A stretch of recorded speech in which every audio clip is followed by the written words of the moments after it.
हमारे साथ हैं डॉक्टर समीर भाटी, मेंबर हैं कोविड वैक्सीन समिति दिल्ली के।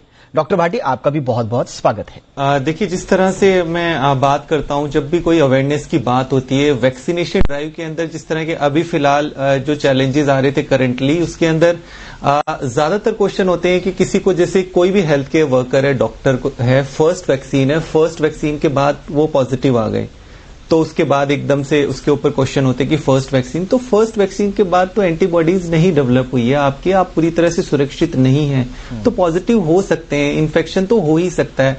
या फिर सेकेंड डोज के तुरंत बाद अगर कोई कुछ ऐसे केसेस है जो पॉजिटिव आए, उसके ऊपर क्वेश्चन होता है, फिर हम उस पर एक्सप्लेनेशन देते हैं, बताते हैं कि वो भी बिल्कुल संभावना है कि आपको इन्फेक्शन हो सकता है। सेकेंड डोज के अब कुछ केसेस ऐसे होते हैं कि सेकेंड डोज के 2 वीक्स के बाद कि अच्छा 2 वीक्स तो हो गए, तो अब तो एंटीबॉडीज बन जानी चाहिए। तो एक बार ये हमें समझना जरूरी है कि इन्फेक्शन, संक्रमण तो हो ही सकता है ना, आपको सीवियरिटी ऑफ डिजीज नहीं होगी। जैसा हम पहले दिल्ली की अगर आप जैसे बात करें, तो दिल्ली में तो हमने जो नवंबर के अंदर था उसको थर्ड वेव कहा था, क्योंकि जुलाई के अंदर फर्स्ट वेव थी, सितंबर में सेकेंड वेव। दिल्ली के अंदर जब सीरो सर्वे की रिपोर्ट आई, जैसा अभी डॉक्टर स्वाति माहेश्वरी ने भी डिस्कस कर रहे थे, सीरो सर्वे की रिपोर्ट में जब ऐसा आया कि 56% के करीब जो है जनता, दिल्ली की आधी से ज्यादा जनता इन्फेक्ट हो चुकी है, रिकवर हो चुकी है, उसके बाद थोड़ा चैलेंज आया कि लोगों को लगा कि भाई हम तो इन्फेक्ट होके रिकवर हो चुके हैं, ठीक हो चुके हैं। वो एक गलत धारणा हो गई और उसके बाद एकदम से वैक्सीनेशन ड्राइव भी शुरू हो गई। उसके बाद से सारे जो भी अभी मैडम ने जैसा बताया कि जो सोशल वैक्सीनेशन है वो बिल्कुल ही बंद हो गई, क्योंकि खाली वैक्सीनेशन तो एक और उस कंप्लीट ड्राइव का, प्रिवेंशन का एक पार्ट है। उसके अलावा बाकी सारी चीजें कम हो गई, जो चाहे टेस्टिंग, ट्रैकिंग, आइसोलेशन से लेके, और आपका वैक्सीनेशन में भी इवन अभी हेजिटेंसी फिर भी है, लोग की वैक्सीन भी नहीं लगा रहे और बाकी जो आपके दूसरे नॉर्म्स हैं उनको भी नहीं फॉलो कर रहे।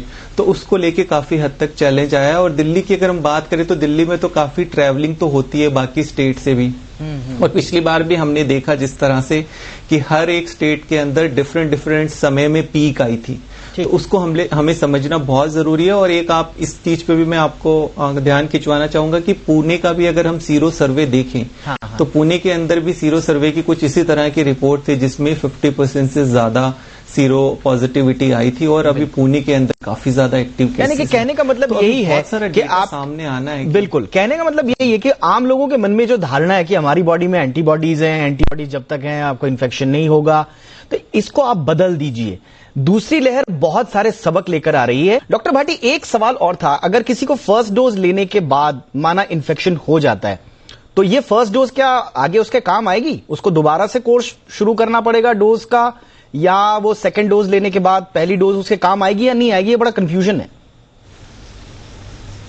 जी बिल्कुल, जैसे आपने फर्स्ट डोज लगा ली, फर्स्ट डोज के बाद आपको इन्फेक्शन हो गया, इवन कई बार तो फर्स्ट डोज लगाते ही तुरंत भी आपको इन्फेक्शन हो जाता है। कई बार क्या होता है कि आप प्री सिम्टमेटिक है, आपने डोज लगा लिया, आपको उस टाइम सिम्टम भी नहीं आए हुए होंगे कोई, और आपको उस टाइम कोविड उसके बाद डिटेक्ट होता है, आपने आरटीपीसीआर टेस्ट कराया, तो ऐसी कई चीजें आ रही है सामने।